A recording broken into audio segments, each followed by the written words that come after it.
Another question that always comes up is we always optimize for ChatGPT, but how do we know if that or Perplexity or any of these are actually bringing us leads? And that's where attribution comes in. And so we have different ways to do that. So, from a technical perspective, you can look at your server logs and get that information depending on your web host. You can set up Google Analytics for.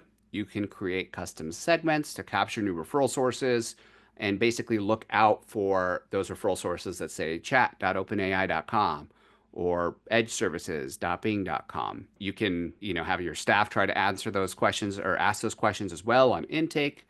And again, that has to be baked into your process to get good results. If you're doing call tracking, services like CallRail offer a way of doing this. But at the end of the day, for me, I love tracking ROI and trying to attribute to the proper channel. The reality is we can't do it all the time, but you got to put your best foot forward and you have to position yourself so that hopefully you can do that as much as possible. Because I think the more that you're able to really tie it back, you'll see, hey, look, this is a really strong return on investment. And again, it depends on the type of your firm. If you're a boutique firm in personal injury that only does catastrophic injury cases and you're only taking 12 cases a year, but you're only doing these kind of multi-million dollar ones, like a big content effort and all this big effort is really going to pay off just because that one case turns into something potentially. But if you have a low cost legal service, obviously you're going to have to weigh that and say, okay, what's my ICP, my ideal client profile? What are they looking for? And how I'm going to target my website and all of my content and efforts around that. So another thing with measuring ROI here, tracking may not capture it all because sometimes people are going to copy and, I mean, it's not going to track it all, but the reasons why people are going to maybe copy and paste the URLs